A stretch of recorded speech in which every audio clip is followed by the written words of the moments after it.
Let's talk about the quarterbacks this free agency that have signed deals. Malik Willis, Daniel Jones, Tua, and Geno Smith. Let's start with Malik Willis. What are we feeling about him going to the Miami Dolphins?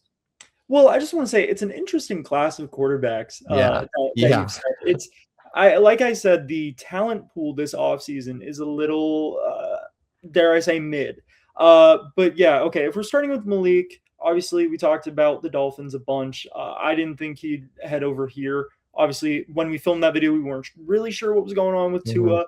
Uh, Malik was a guy, for some reason, I just didn't see him going to the Dolphins, and not for this money. It's an okay deal, I would suppose, for like a mid-level QB, but like Willis hasn't even really proved that yet. 4 games started last season. About, I just you got to give him a prove it deal. I understand that the QB, reinvention trend right now. I mean, we talk about some guy every like season since Geno had his in like Seattle, but for this amount of money, this sample size, I mean, I don't know. And with the Dolphins getting rid of I mean, I guess they still have Waddle, but it doesn't feel like a team that needs like was going to sign a quarterback for multiple years. You know what I'm saying? It felt like they were going to get a bridge guy, maybe like Kyler, and then get their quarterback in the draft next year. Signing Malik for 3 years, that's a big investment on someone who has not played a bunch with a team that you kind of have to reinvent. So I You don't know, know. I don't like it. part of the structure I think does give the Dolphins a little bit of flexibility where it could be a prove it deal. But yeah, I agree. Like this is a lot of money, and it just feels like we were full steam ahead on this Malik Willis hype train, Yeah. and now we're here. He gets a chance to be a starting QB in the league again with the Dolphins, and I'm just not really loving it. I'm just Yeah. not really like liking both sides. I would have much rather have gone, head first into the Kyler Murray sweepstakes than do something like this. And they're figuring out the Tua situation. They have a ton of dead cap. Maybe this is just an extra bridge opportunity, as you had mentioned. But yeah, no, not a huge fan of this. But I think we're both saying this also too because we're not a huge fan of Malik Willis as a starting quarterback in this league. I don't think either of us bought that time that he had with the Packers. So that also is part of our reasoning there. Let's Yeah. move into Daniel Jones. Resigns with the Colts, so he'll be their guy over the next handful of years. What are we thinking about their future? I mean, Daniel Jones, when he played, I mean, I guess a little bit before the injury, started slowing down a bit, but he looked really good. I knew that they were going to need to pay him something, but when you get to 2 years, 88 million, it does feel like a lot. But again, this is a quarterback that has like reinvented himself a little bit, but at least he's like proven it more than Willis has. So you Yeah. can't really hate it too much. It just like when you have a backfield with like, when your main focal point, and this is something we talked about, is Jonathan Taylor, overpaying for a quarterback who is not in the top 10, I would say hovers in the top 15.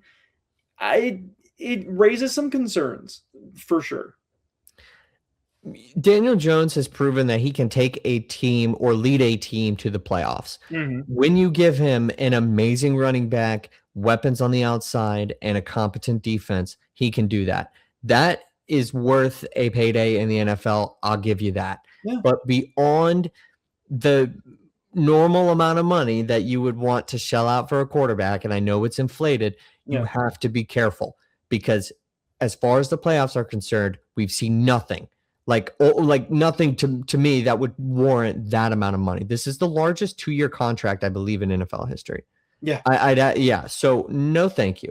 Like as far as that amount of money, but if you're the Colts and you're not going to get Kyler Murray, we're both pretty high on Kyler Murray. Clearly, like if you're not going to get him, I mean, he's the only guy in this free agent class I think really could make a difference, Yeah. quarterback wise. Yeah. If you're not getting him, I say go on ahead, resign, see what he can do after his Achilles injury, if he could come back healthy and then try to make a run next year. Because it kind of felt like, the AFC was wide open this year. Maybe it's wide open again. You never know. We could be kind of changing to the guard if that officially sticks. But I'm okay with it. But no, I would not have signed him for this much money under any other circumstance. I don't think other teams would have either. I think it's more of a since he's staying here kind of deal. All right, Tua is going to the Atlanta Falcons. That's where he ends up. Yeah, not really where I thought he would. I mean, again, we thought Kyler might go to the Falcons too, but this kind of is a pretty solid fit. I feel like he's joining fellow lefty Michael Penix. This, it's going to apply some pressure on Penix, but I mean, less than, I guess, if he went to the Vikings, how that would apply pressure on McCarthy. I think Penix, his days are pretty numbered, I'd say.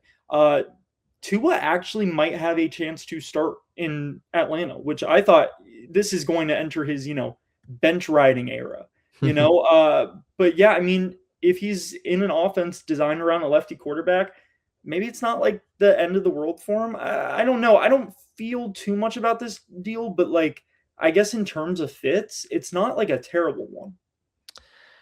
I actually will say, because we talked about Atlanta through the Kyler Murray lens, it does make sense. And I'm glad you actually brought up Michael Penix, because they're both lefties. So at the very least, if he does enter his bench riding era, I think that the Falcons like Tua as a backup there more than they did Kirk Cousins. Yeah. I think there's a lot less pressure and clamoring if a young guy struggles to get the backup out there because, Kirk Cousins has won playoff games, however plural that is. I can't remember off the top of my head, but still at the end of the day, you don't really have a guy in Tua that's won a playoff game. So they're not exactly clamoring for him. And you get to keep that, the entire offense consistent with another lefty thrower. I think it makes sense from that perspective. And then, we'll see if he ends up starting or giving Michael Penix some games to sit the bench, maybe in a similar way that Bryce Young did this past season with Andy Dalton.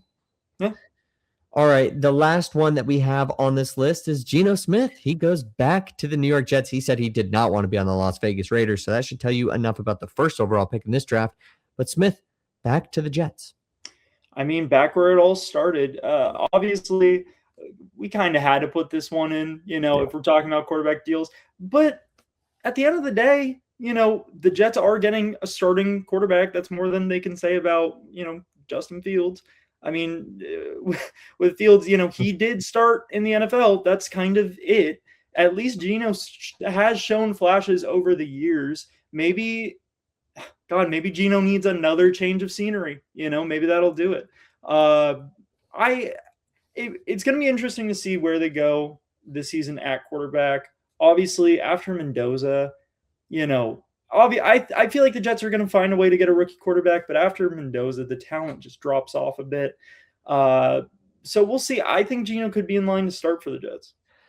I actually agree. I mean, this is absurd. It feels like I'm in a Twilight Zone. I mean, this reunion, I just didn't think was going to happen because it felt like the Jets era for him was so bad. Mm-hmm. I almost think I remember it in a way that's builds it up to be way worse than it was, but he did get punched in the locker room and broke his jaw, right? There was a lot there, and he was just not good coming out of West Virginia, and it was well covered. Yeah. But now he goes back, and you know what? There is that. Hey, can he make some plays? I think this could be a classic bridge quarterback situation if the Jets do like somebody in the draft.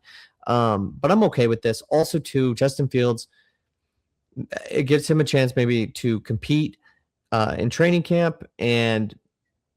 What? You're laughing. How many times are we going to do this with Justin Fields? It's over. It's over.